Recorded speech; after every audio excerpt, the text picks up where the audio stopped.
Bonjour et bienvenue sur DigiSchool, je suis Yvan, votre professeur de mathématiques. Ensemble, dans cette vidéo, nous allons aborder le deuxième exercice du sujet du brevet Métropole 2015 et nous nous intéresserons plus particulièrement à l'affirmation de Faiza.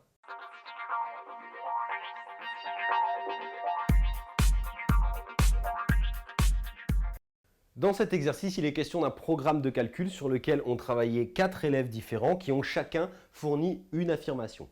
Pour le moment, Sophie nous avait affirmé quand je prends 4 comme nombre de départ, j'obtiens 8. Nous avons conclu ensemble qu'elle avait raison dans la première vidéo.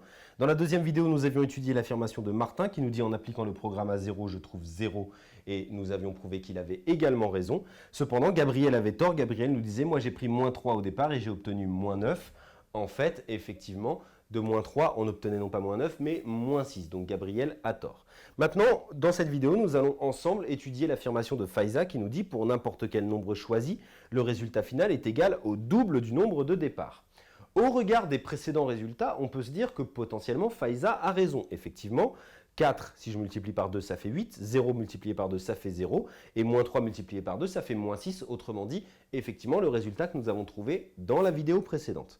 Mais cela ne suffit pas pour prouver que Faiza a raison. Ici, nous abordons en fait l'affirmation qui est la plus compliquée de toutes, puisqu'elle ne nous parle pas d'un exemple, elle nous parle d'un cas général. Et c'est toujours beaucoup plus compliqué en mathématiques de prouver un cas général que de prouver la véracité d'un exemple. Ici, il nous a suffi de prendre le nombre de départ qui était proposé par l'élève, de faire les calculs pour voir s'il avait raison. Ici, Faiza ne nous propose aucun nombre de départ. Elle nous dit, quel que soit le nombre choisi, le résultat final est égal au double du nombre de départ.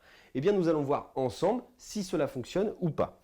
Alors, la règle générale, c'est que lorsqu'on vous dit pour n'importe quel nombre, quand vous ne connaissez pas ce nombre, en mathématiques, vous l'appelez x. Ça, c'est un réflexe qu'il faut absolument avoir.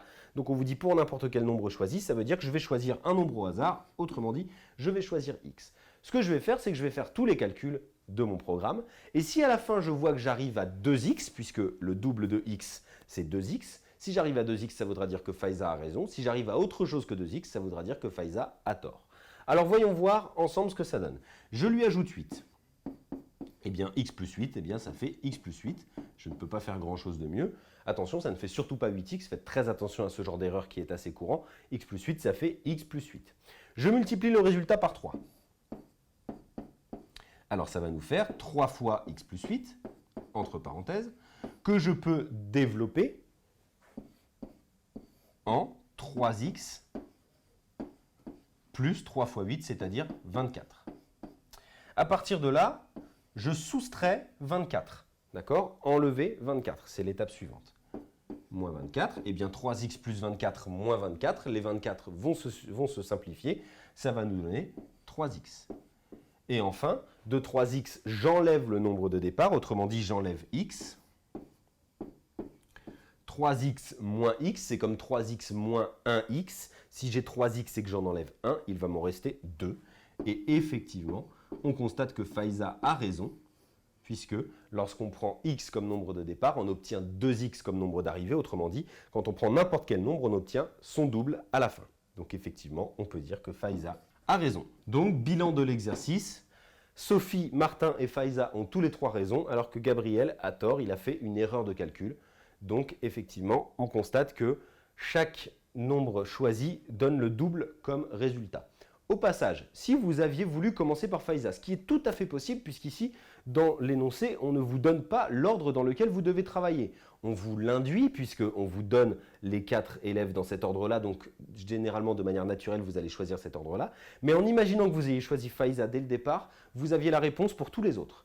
À partir du moment où vous avez prouvé que Faiza a raison, vous pouvez dire elle a raison, il a tort. Puisque si Faiza a raison, ça veut dire qu'on doit obtenir le double. Elle obtient bien le double, ça marche. Il obtient bien le double, ça marche. Il n'obtient pas le double, ça ne marche pas.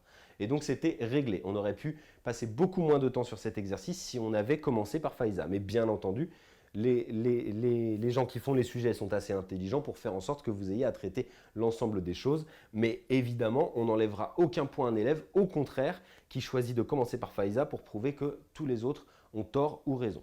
Cette vidéo est maintenant terminée, je vous invite à visionner les vidéos suivantes dans lesquelles nous allons aborder les autres exercices de ce sujet du brevet Métropole 2015 et moi je vous dis à bientôt sur DigiSchool.